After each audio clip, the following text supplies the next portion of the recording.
இருக்கார். பொதுவாக தில்லைன்னு எடுத்துட்டாலே நந்தனார் சரித்திரம், கோபாலகிருஷ்ண பாரதியார். அந்த கோபாலகிருஷ்ண பாரதியார் தில்லை அப்படின்னா கோபாலகிருஷ்ண பாரதியார். அந்த மாதிரி பத்மநாபன் அப்படின்னு எடுத்துன்னுட்டாலே சுவாதி திருநாள். சுவாதி திருநாள்ங்கிற கம்போசர் 400 காம்போசிஷன். சுவாதி திருநாள் ஒரு மகாராஜா, ஆனால் பக்தர்.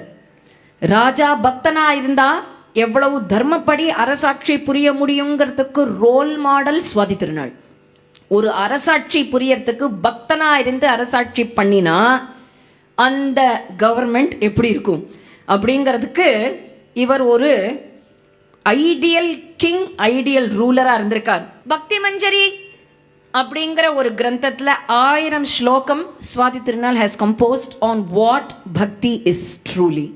டிவோஷன்னா என்ன, அதை பற்றி 1000 ஸ்லோகங்கள் சுவாதி திருநாளே எழுதியிருக்கார். அனந்தபுர வர்ணனை, பிரபந்தம், அதை தவிர பத்மநாப சதகம், சதகம்னா 100 பாட்டு. உற்சவ வர்ணனை, இந்த உற்சவம் பத்மநாப சுவாமியினுடைய உற்சவம் எப்படி நடக்கிறது, விதவிதமான கீர்த்தனங்கள், வர்ணங்கள், பஜனை, உபாக்கியானம், பதம், கயால், தில்லானா, துருபத், ஸ்லோகம், ஸ்வரஜதி, தப்பா, ஹரிகதைகள் உள்பட சுவாதி திருநாள் அமைச்சிருக்கார். குஜேலோபாக்கியானம், அஜாமிலோபாக்கியானம் சுவாதி திருநாள் அமைச்சிருக்கார். அது தவிர ஒரு மொனார்க் மியூசிஷியனாக இருந்திருக்கார். He has been a king as well as a musician. அந்த ஒரு காம்பினேஷனுங்கிறது ரொம்ப ரேர். ஆச்சரியமான ராகங்கள், பீபாஸ் அப்படிங்கிற ராகம், சாரங்கம், பட்டுதீப், மங்கள கௌஷிக, கௌரி, சரஸ்வதி மனோகரி, புஷ்பலதிகா, சுத்தலலிதா, நவரசம், ஜிங்களா, கோபிகா வசந்தம், லலித பஞ்சமம், பூர்ணஷஜ்ஜம், ஜிஞ்சோட்டி, தானஸ்ரீ, பூஷாவளி, குக்குபம், சைந்தவி, நாககாந்தாரி, இந்த மாதிரி பல அபூர்வ ராகங்கள்லையும் அமைச்சிருக்கார். ஸ்ரீ பத்மநாப தாச வஞ்சிபால சுவாதி திருநாள் ராமவர்மா அப்படிங்கிறது அவருடைய முழு பெயர். ஆனால் இந்த சுவாதி திருநாள் டைனாஸ்டிலேயே யாருமே தம் பெயரை போட்டுக்க மாட்டான். எல்லாருமே பத்மநாப தாசன்னு போட்டு என்ன நட்சத்திரத்தில் பிறந்தார்களோ அந்த நட்சத்திரத்தை வச்சு தான்.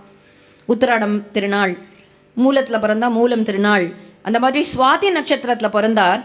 இவ்வளோ சொன்னோம் இல்லையா, 400 காம்போசிஷன்ஸ். அதை தவிர எவ்வளவோ விதவிதமான பேட்டர்ன்ஸ், கீர்த்தனம், கயால், துருபத், ஹிந்துஸ்தானி, கர்நாடிக் மியூசிக் ரெண்டுமே பாடியிருக்கார். தில்லானாக்கள் எல்லாம் பண்ணியிருக்கார். இவ்வளோ ரேர் ராகாஸ். அதை தவிர கோட் ஆஃப் லாஸ் ஃபார்முலேட் பண்ணியிருக்கார். ஃபீமேல் எஜுகேஷன், மேல் எஜுகேஷன் ரெண்டுத்துக்குமே ஒவ்வொரு கிராமத்துலேயும் எஜுகேஷன் கொண்டு வந்ததே கேரளத்தில் சுவாதி திருநாள் தான். எவ்ரி வில்லேஜில் அந்த பிரிட்டிஷரே பார்த்து எழுதுனா, there is not a single child of 8 years who cannot read or write in Kerala அப்படின்னு அந்த காலத்து பிரிட்டிஷர் அங்கேருந்து எழுதுறான். 8 வயசு ஆயிடுத்துன்னா ஒரு குழந்தை கூட கேரளத்தில் படிக்க தெரியாதையோ இல்லை எழுத தெரியாதையோ இல்லையா. அப்படி ஒவ்வொரு கிராமத்துலேயும் ஸ்கூல் கொண்டு வந்தது சுவாதி திருநாள். ஜஸ்டிஸ்க்கு கோர்ட்ஸ் கொண்டு வந்தது சுவாதி திருநாள். இங்கிலீஷ் எஜுகேஷன் இன்ட்ரடியூஸ் பண்ணது சுவாதி திருநாள். Observatory, mathematical schools, magnetical observatory கொண்டு வந்தது சுவாதி திருநாள். ஃபஸ்ட்டு கவர்மெண்ட் பிரிண்டிங் ப்ரெஸ் கொண்டு வந்தது சுவாதி திருநாள். மீட்டரலாஜிக்கல் அப்சர்வேட்டரி, ஃபஸ்ட்டு ஓலைச்சுவடி வச்சே library, manuscripts library, first census of state, first modern மெடிசனை கேரளத்தில் கொண்டு வந்தது சுவாதி திருநாள். எவ்வளவோ பிரிட்ஜு, கரமண பிரிட்ஜு எல்லாம் கொண்டு வந்தது. எல்லாம் வாழ்ந்த பீரியடு பார்த்தா வெறும் 33 வயசு. ஜஸ்ட் இன் 33 years, 33 வருஷங்கள் தான் வாழ்ந்திருக்கார். எவ்வளோ வயசு வாழறோம், எவ்வளோ ஆயுசு வாழறோங்கிறது முக்கியம் இல்லை போல இருக்கு. ஒரு பக்கம் பார்த்தா மியூசிஷியனாக 400 காம்போசிஷன் பாடி தள்ளியிருக்கார். ஒரு பக்கம் பார்த்தா இவ்வளவும் அரசாட்சி புரிஞ்சிருக்கார். எல்லாம் 33 வயசு. அதை விட ஆச்சரியம், அந்த காலத்தில் டாக்டரின் ஆஃப் லேப்ஸ்ன்னு இருந்த காலம் தானே. ஒரு மேல் வாரிசு இல்லைன்னா உடனே அந்த கிங்டம் அனெக்ஸ் பண்ணிடுவா. அதனால அவன் அம்மா கௌரி லக்ஷ்மி பாய்னு பேர்.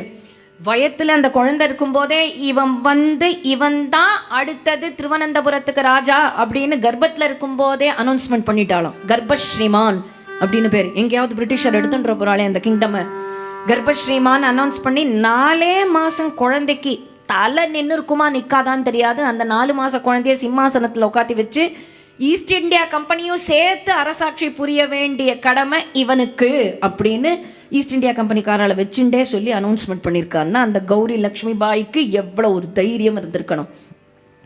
அப்போது 4 மாத குழந்தை 16 வயசு ஆனப்புறம்தான் அரசாட்சிக்கு வர முடியும். அது வரைக்கும் அவள் அம்மா கௌரி பார்வதி பாய், அதுக்கப்புறம் அவள் அம்மாவுடைய தங்க கௌரி லக்ஷ்மி பாய் அவள் அம்மா, கௌரி பார்வதி பாய் அவள் சித்தி, 2 பேரும் ரீஜெண்ட்டாக அவருக்கு பதிலாக அரசாட்சி புரிஞ்சு 16 இயர்ஸ்லேருந்து 33 இயர்ஸ்க்குள்ளே இவ்வளவும் பண்ணியிருக்கார். அப்படின்னா அவர் சொல்கிறார், இது எதுவும் என்னுடைய பராக்கிரமமோ எஃபிஷியன்சியோ டேலண்ட்டோ இல்லை, எல்லாமே அந்த போகீந்திரஷாயினம் புருகுஷலதாயினம், போகீந்திரஷாயினம்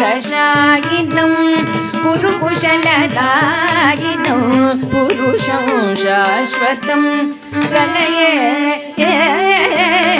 போகீந்திரஷாயினம் புருகுஷலதாயினம் புருஷம் சாஸ்வதம் கலயே போகீந்திரஷாயினம்